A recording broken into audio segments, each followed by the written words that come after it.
Buongiorno e buona domenica. Riprendo leggermente il discorso fatto ieri su cosa accade. La domanda è: voi sapreste cosa fare in caso di disastro o di qualsiasi altra azione, anche non per forza naturale o di matrice naturale, bensì da parte dell'élite? Sapreste come agire? Cosa fareste se vi venissero tolti gli emolumenti per mangiare, per curarvi? Per esempio, ci sono le persone che prendono le pastiglie per la pressione. Si sa, si dice, si convince la gente che le pastiglie per la pressione sanguigna devono essere prese a vita, cosa non reale. Però tutti pensiamo che sia così. Tutti ci rendiamo conto e abbiamo l'idea che sia così.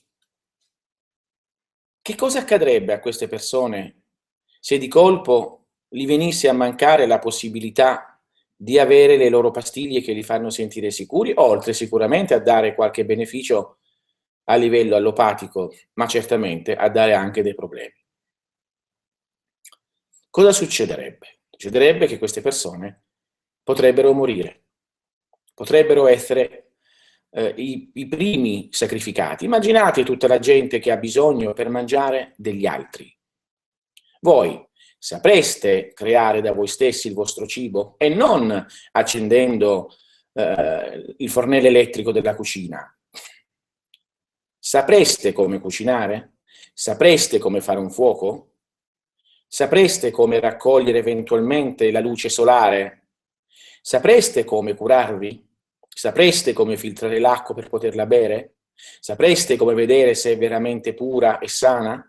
Sapreste come eventualmente scegliere in un bosco, in montagna, in campagna, le erbe giuste per curarvi, i frutti maturi e giusti che possano essere i migliori per voi, oltre a quelli conosciuti e risaputi? Conoscete il territorio? Sapete, per esempio, dove può esserci un agrumeto vicino a casa vostra? O dove è possibile vicino a casa vostra eventualmente trovare delle serre? O che tipologia di agricoltura, anche spontanea, è vicino alle vostre terre, dove abitate? Io presumo di no, perché questo non vi viene insegnato e perché voi date per scontato che tutto ciò vi verrà dato dallo Stato. Questo lo possiamo assommare ad altro. Sapreste come farvi i saponi da soli per lavarvi? Sapreste dove andarvi a lavare? Sapreste eventualmente come coprirvi e poter eventualmente costruire un riparo? No. Da qui bisogna rendersi conto quanto siete schiavi di quella cosa chiamata Stato e che la cosiddetta democrazia che vi rende liberi è totalmente un'utopia, ma tutto ciò è nella vostra mente. Attenzione, perché il mio approccio non è come quello dei cospirazionisti o di tutti coloro che dicono le stesse cose che ho detto adesso. Il mio approccio è soltanto interiore, mediante la tradizione. La tradizione dice che tutto ciò che accade, accade nella tua mente. Quindi nella tua mente sei stato reso cieco, muto, sordo, incapace di agire, incapace di pensare, incapace di essere autosufficiente. È facile pensare di essere autosufficienti quando si entra nella nostra bella casa, accendiamo la luce, sentiamo che siamo al calduccio perché sta funzionando la caldaia sotto, apriamo la dispensa e facciamo le nostre tisane, abbiamo fame e ci facciamo un sandwich, se vogliamo rilassarci ci mettiamo sul nostro divano, accendiamo la televisione o accendiamo il computer o accendiamo la radio o leggiamo un bel libro. O niente di tutto questo, ci fumiamo una bella pipata, un sigaro, una sigaretta, ci beviamo un po' di brandy, stiamo tranquilli, sentiamo freddo e ci mettiamo un plaid sulle gambe. È semplice, no? Tutto questo per voi è essere indipendenti? Questo indica la schiavitù assoluta massima in cui l'uomo è stato precipitato dentro la sua mente, dentro la propria coscienza. L'iniziazione, tutto questo, non può assolutamente giustificarlo. L'uomo che deve essere re di se stesso non può assolutamente entrare in una casa e non pensare: se non ci fosse la caldaia che funzionasse, come mi riscalderei? Se non avessi da mangiare, cosa farei? Bisogna rendersi conto di queste cose. Ora, non è che io sto dicendo che tutto ciò sparirà, non sto dicendo questo, sto solo dicendo che siamo alla vigilia di una rivoluzione epocale di coscienza. L'essere umano sta cambiando dentro, non è questione di frequenze o non frequenze, magari possiamo anche parlare di frequenze, ma come spesso dico, è un altro trucco della mente per tenerli bloccati. Tanto stiamo andando verso la frequenza superiore, quindi accadrà, appariranno i fratelli dello spazio, nella testa però, nella mente. Perché se ogni fenomeno è mentale, anche i fratelli dello spazio appariranno nella mente, nella coscienza. Tutto ciò che accade a voi accade dentro di voi. Tutto ciò che vedete fuori di voi sta accadendo dentro. Tutto ciò che state vedendo che sta accadendo, dalle guerre eventuali che si stanno combattendo ai terrorismi, sta accadendo dentro la coscienza, perché c'è una coscienza più forte di voi che vuole dominarvi. Sulla terra è solo battaglia di coscienze, sulla terra è solo battaglia di pensiero. E Mazzini, per esempio, Pike e tutti coloro che hanno creato questo mondo lo sapevano. Non si vince nulla senza il pensiero, non si va a nulla senza il pensiero. Voi prendete per scontato che vi arrivano i soldi del vostro stipendio. Prendete per scontato che potete ottenere tutto dalla società in cui siate. Come se la natura vi potesse dar qualcosa. Sono gli uomini e le donne che vi danno qualcosa. E questi uomini e donne hanno un pensiero e una coscienza anche loro, che è orientata a secondo il positivo e il negativo. Quindi tutto ciò che accade sulla materia, tutto ciò che vedete intorno a voi, è tutta società. È tutto ciò che è creato dall'uomo. Anche accendere la caldaia per riscaldarsi è stato creato dall'uomo, inventato dall'uomo, messo in funzione dall'uomo, costruito dall'uomo, portato avanti dall'uomo.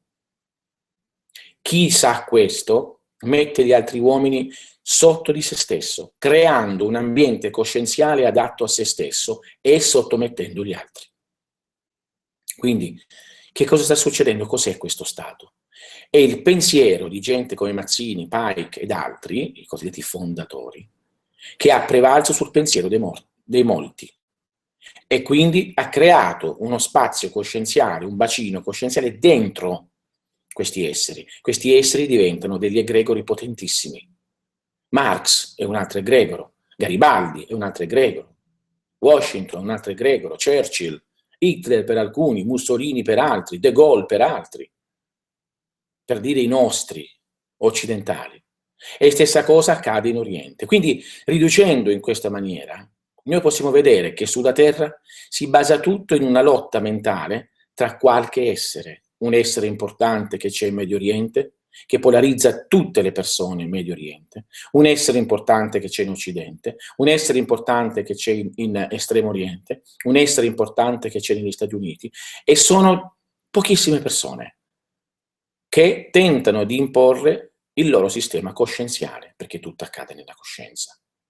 E quindi lo esportano all'esterno, perché? Perché l'istruzione, l'educazione, la capacità di comprensione del popolo non è alla loro altezza, perché non hanno ricevuto l'istruzione adeguata affinché lo sia. Vi potrei mostrare e dimostrare tanti esempi, e lo farò in seguito, di quello che voi percepite e che loro vogliono che voi percepiate, mentre loro percepiscono una chiara realtà, però sanno come farvi percepire quello che loro vogliono. Quindi vedete, siete aggregati a grandi enti coscienziali che sono umani all'apparenza, ma sono controllori e sono esseri differenti, di natura differente, nel loro intimo. Prendete coscienza di questa cosa. Voi, come singolo italiano, o singolo americano, o inglese, o tedesco, non siete che un numero. Voi non decidete nulla. A decidere è la persona importante, tra virgolette, che vi ha presi abbacinandovi nella sua coscienza. La Merkel lo fa con il popolo tedesco. Ora Renzi lo sta facendo col popolo italiano. Obama lo fa col popolo americano.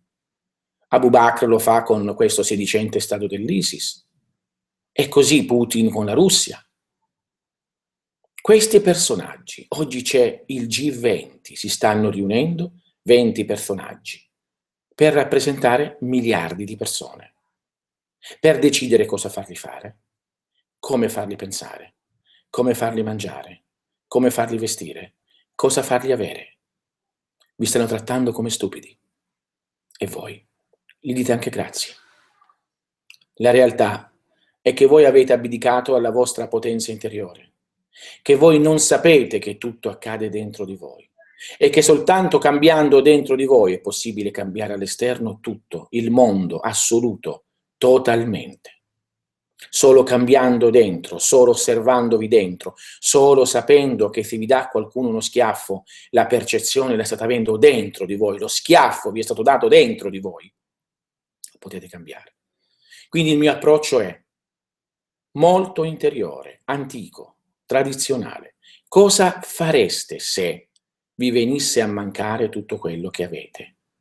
Dove andreste? Come mangereste? Come vi vestireste? Se tutti i vostri supermercati sono tutti chiusi. Pensateci, loro hanno questo potere, voi nessuno.